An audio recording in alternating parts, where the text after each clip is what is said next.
Right, what's up you guys? Hitting you with another video again, and this time it's going to be a little shorter.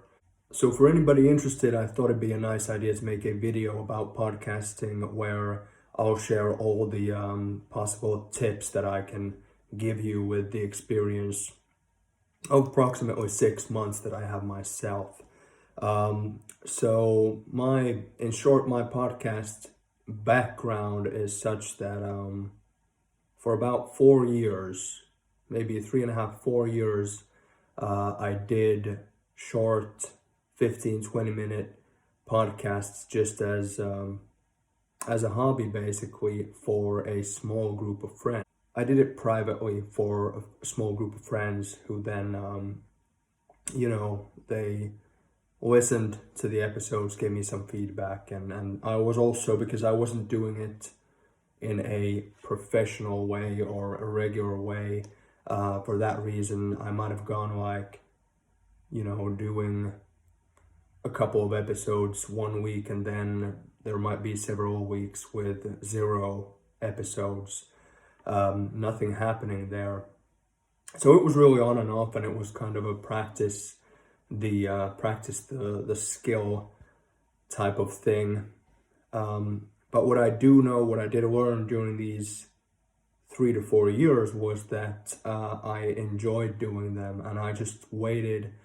Waiting is the wrong word. I just wanted to create a vision and find that niche, or find that subject that I'll be eventually talking about during the podcasts when I'll be launching the proper thing eventually. And as to the question, should you go public with it straight away, or do what I did basically, which is practice and only share it with a small group of people in the beginning? I don't really know the answer to that.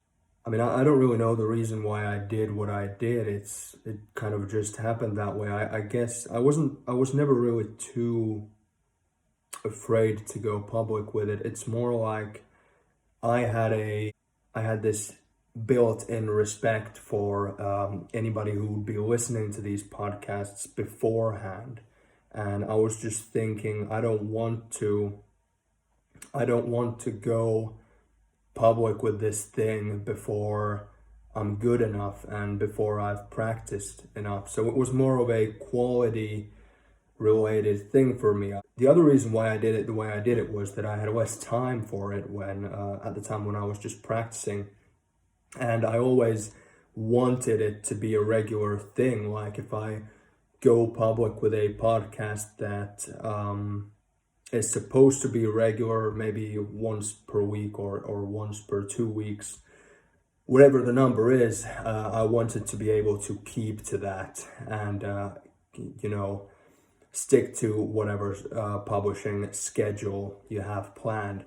And in the beginning, when I did my first podcast, I just wasn't. It was something completely new to me, and I wasn't interested in making it something that I need to stress about, something that I have to do, every week or once every 2 weeks.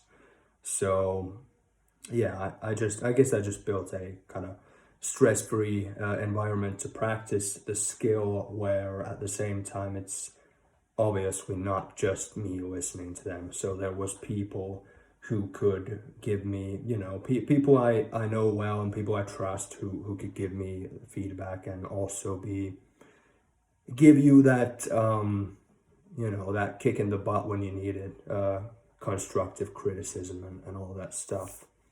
You guys, I gotta tell you that having done these podcasts alone, it's kind of fun to share these insights with you, because this is something that all these feelings and all these thoughts are something that I've obviously experienced on my own. So the other good question is that at least many friends at the office where I work part-time, guys who know that I do the podcast, have asked me this, is, was I shy to go public with the podcast?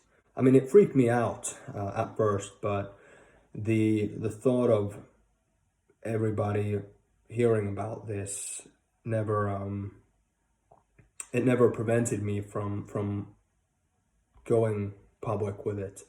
So yeah, of course it was. I guess I was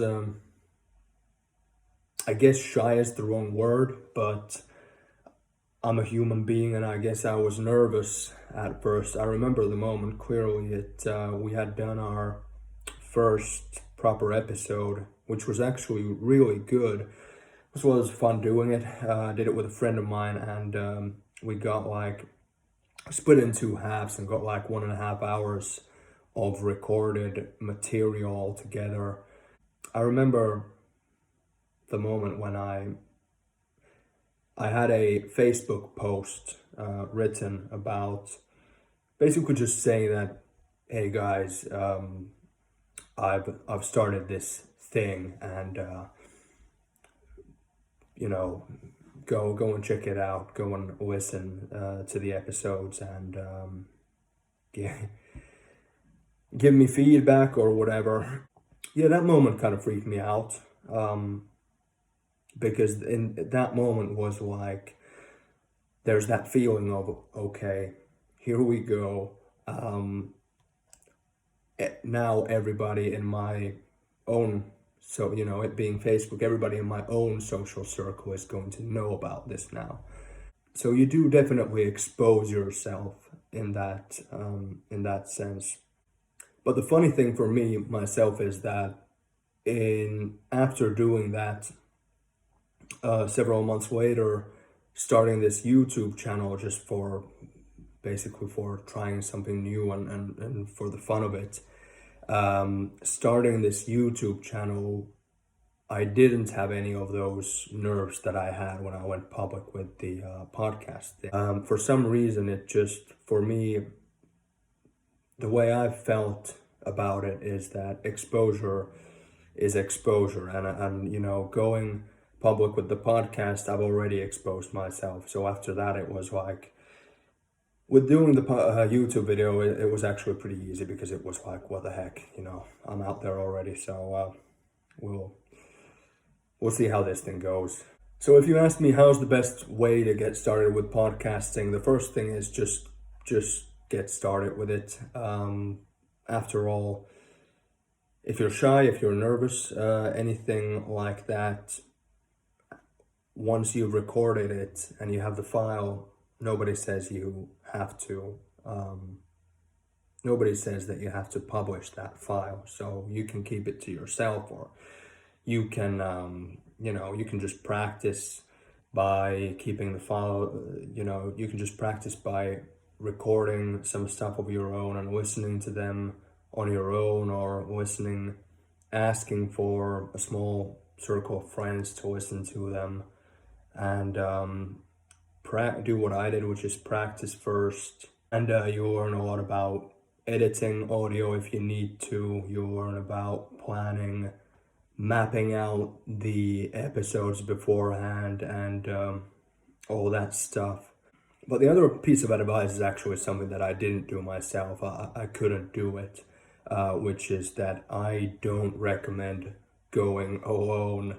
For me, it was just, for me, the reason was basically that in my social circle, my circle of friends here where I live, there's not people who I could really do it with, because for a Formula One podcast, you need a person with the combination of being, having that willingness to do it, being interested enough and acknowledged enough in Formula One, and also being just the type of person who has that, being that kind of person who is interested in doing podcasts and interested in speaking publicly, I guess. If you have somebody in your kind of social circle who is interested in the subject you're interested in and interested in starting a podcast, I definitely recommend doing it with a partner, because going alone, even if I did it myself, is quite of a rough road, in the sense that when you have two people hosting a podcast, the same thing as if you have a guest, you don't need to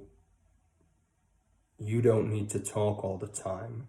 So it's in terms of actually making your voice last, because this is a audio production that you're doing, in terms of making your voice last throughout, it's way easier when you have somebody else, because then it's a conversation, it's a dialogue. You ask the other guy a question, and then when the other guy is answering, you get to save your voice, you listen. Maybe the other guy asks you a question, it goes back and forth. It's also much more fun doing it with somebody, I can tell you that, because I've had a couple of episodes where I had a guest, and those are the episodes that I've enjoyed the most. So if you have somebody to present the podcast with and share the workload of coming up with ideas and share the workload of, using your voice, that's an excellent thing. So in terms of my final word on this, guys, I'd say if you're interested in starting a podcast, or you have that curiosity as to what it's like, the best way to find out is by making one of them yourself, and through personal experience. So then you'll see what it is like to host a podcast. For anybody starting out there, I hope this advice that I've given you with my 6 months experience from it is useful. Thanks so much for watching, guys. Don't forget to comment, like, and subscribe to the channel. You'll get notifications whenever a new video appears, and I'll see you very soon with a new video. Thanks so much. Cheers, guys.